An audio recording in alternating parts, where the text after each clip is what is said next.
أعوذ بالله من الشيطان الرجيم بسم الله الرحمن الرحيم حميم عين سين قاف كذلك يوحي إليك وإلى الذين من قبلك الله حامیم عین سین قاف حروف مقطعات۔ اسی طرح وحی کی جاتی ہے آپ کی طرف اور ان انبیاء کی طرف جو آپ سے پہلے گزر چکے۔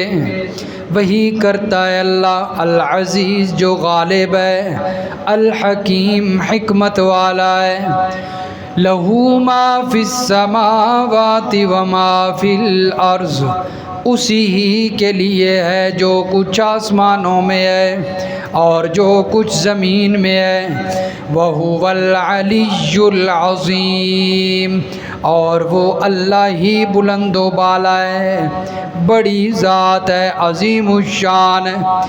تکاد السماوات یتفطرن من فوقہن، قریب ہے کہ آسمان اپنے اوپر سے پھٹ پڑیں۔ والملائکۃ یسبحون بحمد ربہم، اور فرشتے اپنے پروردگار کی تعریف کے ساتھ تسبیح بیان کرتے ہیں۔ وَيَسْتَغْفِرُونَ لِمَن فِي الْأَرْضِ، اور وہ بخشش معافی مانگتے ہیں ان لوگوں کے لیے جو زمین میں ہیں۔ الا ان اللہ، خبردار بے شک اللہ تعالی، هو الغفور الرحیم، وہی بخشنے والا ہے، مہربانی کرنے والا ہے۔ والذین اتخذوا من دونه اولیاء اللہ، اور وہ لوگ جنہوں نے اللہ کو چھوڑ کر بنا لیے دوسرے کارساز۔ اللہ حفیظ علیہم، اللہ تعالیٰ ان پر نگران ہے، اللہ ان کو دیکھ رہا ہے۔ وما انت علیہم بوکیل، اور میرے پیغمبر آپ کو ان لوگوں پر کوئی اختیار نہیں، کوئی نگرانی نہیں۔ سبحان ربک رب العزت عما یصفون وسلام علی المرسلین والحمد للہ رب العالمین۔ اللہم صل علی محمد وعلی آل محمد کما صلیت علی ابراہیم وعلی آل ابراہیم انک حمید مجید۔ اللہم بارک علی محمد وعلی آل محمد کما بارکت علی ابراہیم وعلی آل ابراہیم انک حمید مجید۔ سورۃ الشورى کی آیت نمبر 1 سے لے کر آیت نمبر 6 تک تلاوت کی گئی ہے۔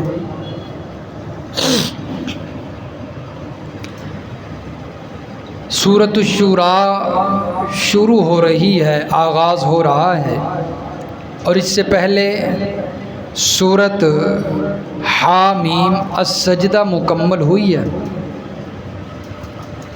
تو سورۃ الشورى کے حوالے سے چند ابتدائی باتیں۔ ایک تو یہ کہ اس سورت کا پچھلی سورت کے ساتھ تعلق اور ربط۔ پچھلی سورت کا نام تھا سورۃ حامیم السجدہ، اور اس سورت کا نام ہے سورۃ الشورى۔ وہاں پر سورۃ حامیم سجدہ کے اندر مومنوں کے سجدے کا ذکر تھا، اور جو کہ فعلی توحید تھی، عملاً اللہ کی توحید کا اظہار تھا، اور یہاں پر سورۃ الشورى کے اندر توحید کی خاطر، توحید کے لیے ان مومنوں کے مشورے کا ذکر ہے۔ اور اسی طرح سورۃ حامیم سجدہ کے اندر مضامین جو بیان ہوئے تھے، مضامین کا آپس میں جو ربط ہے، معنوی ربط جسے کہا جاتا ہے، وہ یہ ہے کہ سورۃ حامیم سجدہ کے اندر مسئلہ پکار پر دوسرے شبہ کا جواب تھا۔ شبہات مشرکین کی طرف سے ان کا جواب کہ ہمیں کتب سابقہ کے اندر ایسی عبارتیں ملتی ہیں، وہاں پر بھی شبہوں کا جواب تھا، اور یہاں اس صورت کے اندر بھی مسئلہ پکار پر ایک اور شبہ ہے، اس کا اللہ تبارک و تعالی جواب دے رہے ہیں۔ وہ شبہ یہ ہے کہ جب مشرکین کو کہا جاتا ہے کہ تم اللہ کے علاوہ اوروں کی پکار کیوں کرتے ہو، ان کو کیوں پکارتے ہو مدد کے لیے مشکلات میں، تو وہ آگے سے جواب دیتے ہیں کہ ہمیں یہ پکارنے والی عبارات گزشتہ جو کتب سابقہ تھیں ان سے ملتی ہیں۔ تو فرمایا کہ اس کا جواب اللہ نے دیا اس صورت میں کہ یہ جو باتیں ہیں یہ باغی علماء اور گمراہ کن قائدین کی تحریف ہے، ان کا رد و بدل ہے، جو انہوں نے تبدیلی کی ہے، اس وجہ سے آپ کو وہاں پر یہ باتیں ملتی ہیں۔ حالانکہ تمام انبیاء کا پیغام تو توحید والا پیغام تھا، تمام انبیاء کا مسلک اور دین توحید والا دین تھا۔ جو کام تم کر رہے ہو یہ تو انبیاء نے کیا بھی نہیں اور دعوت بھی نہیں دی۔ اسی طرح اس صورت کے اندر کچھ امتیازی باتیں ہیں۔ ایک تو یہ کہ آسمان کے اوپر سے پھٹنے کا ذکر اس صورت میں آ رہا ہے، اور اسی طرح آگے چل کر اس صورت کے اندر ایک امتیازی بات یہ بیان ہوئی ہے کہ اللہ کی مثل کوئی چیز نہیں، لیس کمثلہ شیء، اللہ جیسا دوسرا کوئی نہیں، اس کی مثل نہیں ہے۔ اسی صورت میں 5 اولو العزم پیغمبر انبیاء کو تاکیدی حکم آیا ہے اگلی آیات میں، آیت نمبر 13 میں، اور اسی صورت کے اندر بشر سے، انسان سے، انبیاء سے جو کلام الہی کے وحی کے طریقے ہیں وہ بیان ہوئے ہیں کہ اللہ تعالیٰ اپنے نبی سے کس طریقے سے کلام کرتا ہے، ان طریقوں کا ذکر آیا ہے۔ اور اسی صورت کے آخر میں یہ بات اللہ نے بیان فرمائی ہے کہ آپ صلی اللہ علیہ وسلم کو کتاب اور ایمان کی تفصیل کا علم نہیں تھا جب تک وحی نہیں آئی۔ وحی آئی تو معلوم ہوا ایمان کیا ہے، کتاب کیا ہے، اور اللہ کی طرف سے اولاد کا عطا ہونے کا ذکر اسی صورت میں آ رہا ہے۔ باقی اس صورت کے اندر جو ہے وہ دعوے بھی بیان ہوں گے، ان پر دلائل بھی۔ ایک دعویٰ تو یہ ہے کہ انبیاء کی دعوت یہی تھی کہ متصرف اور مختار کل عالم الغیب صرف اللہ کی ذات ہے، اور اس کے علاوہ انبیاء کی تعلیمات کے جو خلاف باتیں بیان ہوئی ہیں وہ انبیاء کی باتیں نہیں، ان کی تعلیمات نہیں، بلکہ وہ باغیوں کی تصنیف شدہ جو ہے وہ باتیں ہیں جو باغی علماء نے اندر داخل کر دی ہیں۔ انبیاء کا ایک ہی ذکر تھا اور ایک ہی مسئلہ تھا۔ آئیے جی، کذالک یوحی الیک و الی الذین من قبلک، فرمایا اسی طرح آپ پر وحی کرتا ہے اللہ اور ان پیغمبروں کی طرف اللہ نے وحی فرمائی جو آپ سے پہلے تھے، گزر چکے، جو اللہ زبردست ہے، حکمت والا ہے۔ فرمایا جس طرح آپ کی طرف وحی آ رہی ہے اسی طرح پہلے پیغمبروں کی طرف بھی یہی وحی آئی ہے، جس کی دلیل سورۃ الانبیاء کے اندر آپ کو ملے گی۔ سورۃ الانبیاء پارہ نمبر 17۔ کیونکہ یہود و نصارہ کہا کرتے تھے کہ ہم ان کی بات نہیں مانتے، اس لیے کہ ان کا مسئلہ ہی کچھ اور ہے، ہماری کتابوں میں کچھ اور تھا۔ تو اللہ نے اس کا جواب دیا کہ کوئی نئی وحی نہیں آ رہی، بلکہ وہی بات ہے جو پہلے انبیاء کی طرف آئی ہے۔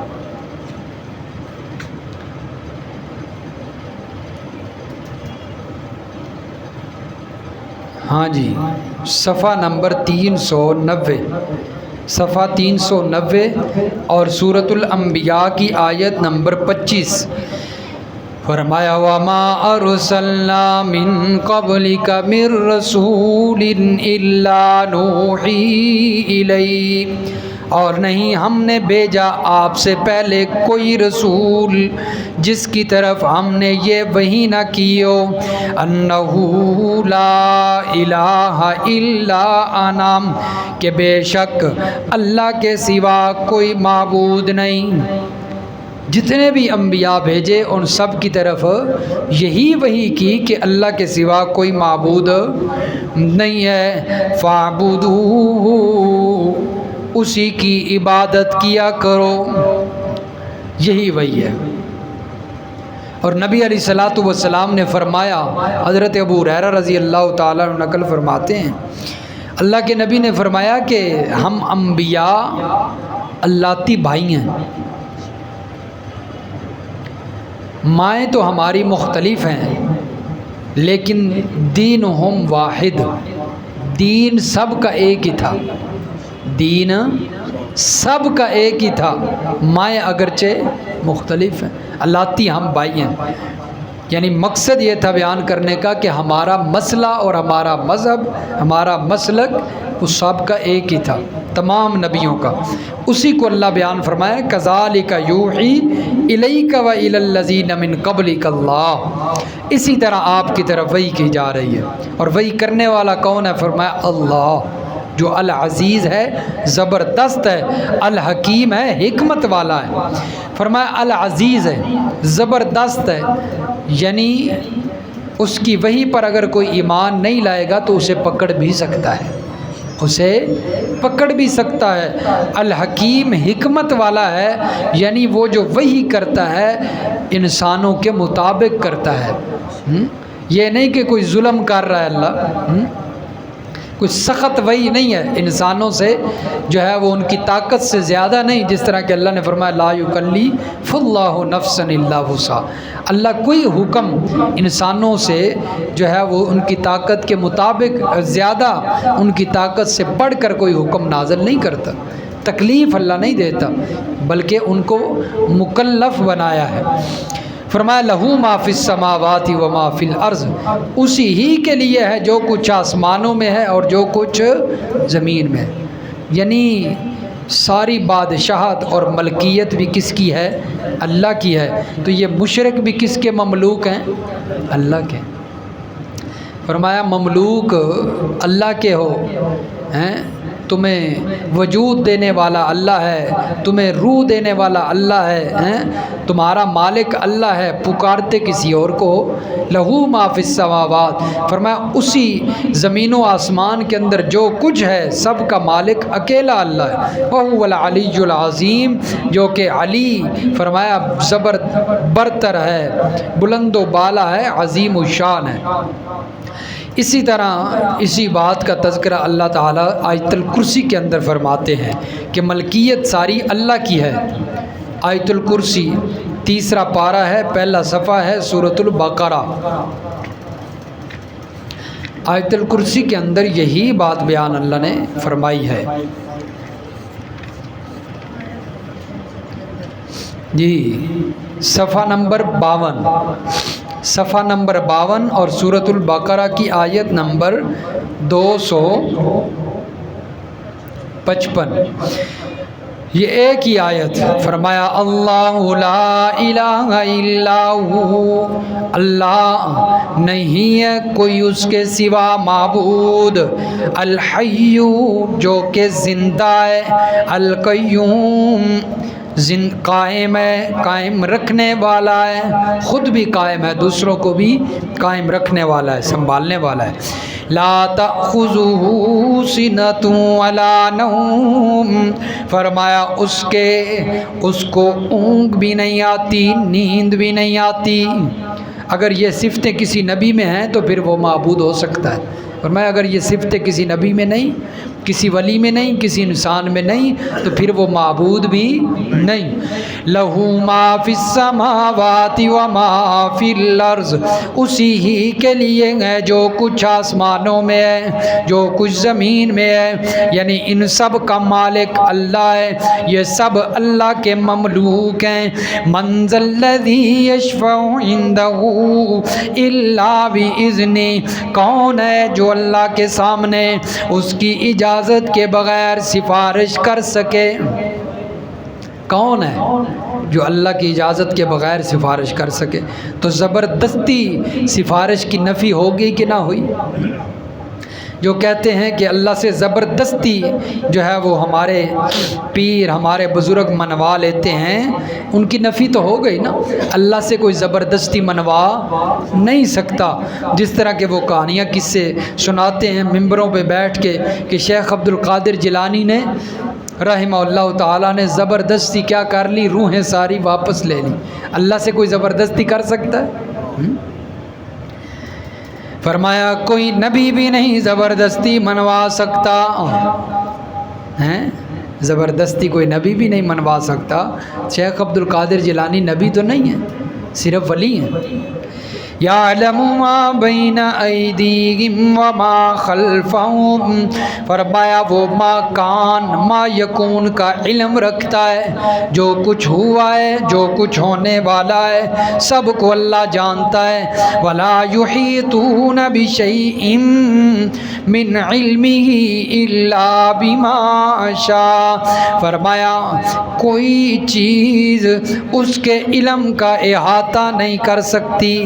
اللہ کا علم کیا ہے اس کو کوئی نہیں جان سکتا، الا بما شاء، مگر جو اللہ چاہتا ہے، کسی کو علم دینا چاہتا ہے اس کو اتنا ہی علم ہوتا ہے۔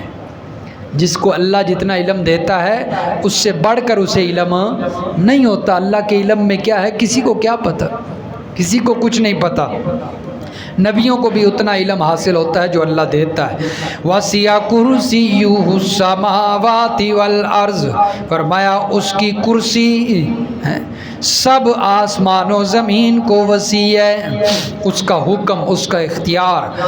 وَلَا يَئُودُهُ حِفْظُهُمَا، اور ان دونوں کی حفاظت اسے تھکاتی نہیں، اور وہ بلند و بالا ہے، عظیم الشان ہے۔ فرمایا یہ جو آیت الکرسی میں صفات بیان ہوئی ہیں، جس ہستی میں یہ صفتیں پائی جاتی ہیں عبادت کے لائق بھی وہی ہے۔ لہو ما فی السماوات، فرمایا آسمان و زمین کا مالک بھی وہی ہے، تو مالک کے آگے سجدہ کرنا چاہیے نا۔ سجدہ کس کے سامنے کرنا چاہیے؟ مالک کے آگے کرنا چاہیے۔ فرمایا مالک اللہ ہے تو سجدہ بھی اسی ہونا چاہیے۔ تو مشرک جو ہوتا ہے فرمایا یہ پھر مالک سے بغاوت کر جاتا ہے نا۔ فرمایا تکاد السماوات یتفطرن من فوقہن والملائکۃ یسبحون، کتنا عظیم الشان ہے، اللہ کی عظمت اور جلالت اور اس کی ہیبت کا تذکرہ ہو رہا ہے۔ فرمایا اس کی ہیبت اور اس کی عظمت اتنی ہے کہ آسمان اس کی عظمت کی وجہ سے پھٹ جائیں، آسمان اپنے اوپر سے پھٹ جائیں، اس کی عظمت اتنی ہے۔ والملائکۃ یسبحون بحمد ربہم، اور فرمایا اس کی عظمت اور اس کی جلالت اور اس کی ہیبت اتنی ہے کہ فرشتے اپنے پروردگار کی تعریف کے ساتھ ہر وقت پاکی بیان کرتے رہتے ہیں، ڈرتے رہتے ہیں۔ اس کی عظمت اتنی ہے، اس کی جلالت اتنی ہے۔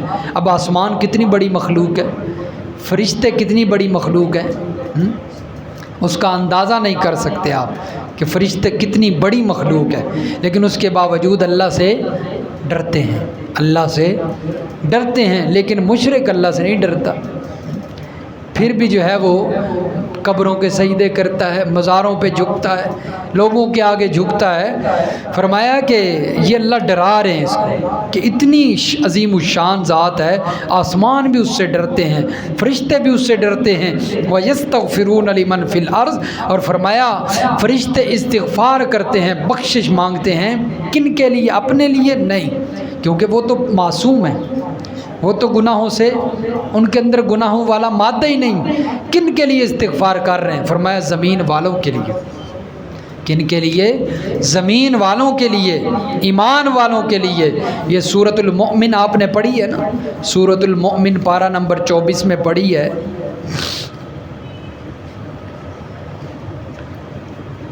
اور اس کی آیت صفحہ نمبر 563 ہے اور آیت نمبر 7 ہے، صفحہ 563 ہے۔ الذین یحملون العرش ومن حوله یسبحون بحمد ربهم، وہ لوگ، وہ فرشتے جو عرش کو اٹھائے ہوئے ہیں اور جو اس کے ارد گرد ہیں، اپنے پروردگار کی پاکی بیان کرتے ہیں۔ وَيُؤْمِنُونَ بِهِ، اور اللہ پر ایمان رکھتے ہیں۔ وَيَسْتَغْفِرُونَ لِلَّذِينَ آمَنُوا، اور ایمان والوں کے لیے بخشش طلب کرتے ہیں، ایمان والوں کے لیے مغفرت طلب کرتے ہیں، بخشش مانگتے ہیں۔ ربنا وسعت کل شیء رحمہ، اے ہمارے پروردگار تو ہر چیز کو وسیع ہے، تیری رحمت، تیرا علم۔ فاغفر للذین تابوا، اور بخش دے ان لوگوں کو جو توبہ کر لیں شرک و کفر سے۔ واتبعوا سبیلک، اور پیروی کریں تیرے رستے کی، اور ان کو جہنم کی آگ عذاب سے بچا۔ یہ فرشتے کن کے لیے دعائیں کر رہے ہیں؟ ایمان والوں کے لیے۔ اس آیت سے تو معلوم ہوتا ہے صرف ایمان والوں کے لیے دعائیں کرتے ہیں، لیکن جو آیت ہم آج پڑھ رہے ہیں اس سے معلوم ہوتا ہے لمن فی الارض، سارے زمین کے اندر بسنے والے جتنے بھی انسان، چاہے وہ کافر ہوں چاہے وہ ایمان والے ہوں۔ پھر ذہن میں یہ بات آتی ہے کہ کافروں کے لیے، مشرکوں کے لیے تو توبہ کی دعا نہیں کر، ایمان والوں کے حق میں اللہ تعالیٰ کے فرشتے یہ دعائیں کرتے ہوں گے، یا اللہ انہیں ہدایت کے رستے پہ چلائے رکھ، انہیں ایمان کی دولت سے مالا مال رکھ، اور ان سے کوئی گناہ ہو جائے توبہ کی توفیق دے دے۔ اور جو کفار ہیں ان کے حق میں فرشتے دعائیں کرتے ہوں گے، یا اللہ ان کو ایمان کی دولت سے مالا مال فرما، مشرکوں کو ایمان نصیب فرما۔ تو سوال یہ پیدا ہوتا ہے کہ مشرک کے لیے تو دعا کر نہیں سکتے، مشرک کے لیے دعا اللہ نے قرآن میں نبیوں کو بھی حکم دیا۔ حضرت ابراہیم علیہ السلام کو جب وہ اپنے ابا کے لیے دعائیں مغفرت کرتے تھے تو اللہ نے حکم دیا وما کان استغفار ابراہیم لابیہ الا عن موعدۃ وعدہا ایاہ فلما تبین لہ، اور دوسرے مقام پہ ہے ما کان للنبی والذین آمنوا ان یستغفروا للمشرکین، میرے پیغمبر کسی نبی کے لیے اور ایمان والے کے لیے یہ جائز نہیں کہ وہ کن کے لیے مغفرت کی دعا کرے؟ مشرکوں کے لیے۔ تو پھر فرشتے کیسے مشرکوں کے لیے دعا کرتے ہیں؟ اس کا جواب یہ ہے کہ مشرک جب تک زندہ ہے، مشرک جب تک زندہ ہے، جب تک اس کے جہنمی ہونے کا یقین نہ ہو جائے، کافر جب تک زندہ ہے تو اس کی ہدایت کے لیے دعا کر سکتے ہیں، بلکہ دعا کرنا صرف جائز نہیں بلکہ سنت ہے۔ کیا ہے؟ حضرت دوسی قبیلے کے ایک صحابی تھے، عمر بن طفیل الدوسی رضی اللہ تعالی، نبی علیہ السلام کے پاس آئے، ایک اور بھی صحابی ساتھ ہیں، آ کر کہتے ہیں یا رسول اللہ دوسی قبیلے والے بات نہیں مان رہے، یعنی مسلمان نہیں ہو رہے، اپنے مذہب پر اڑے ہیں۔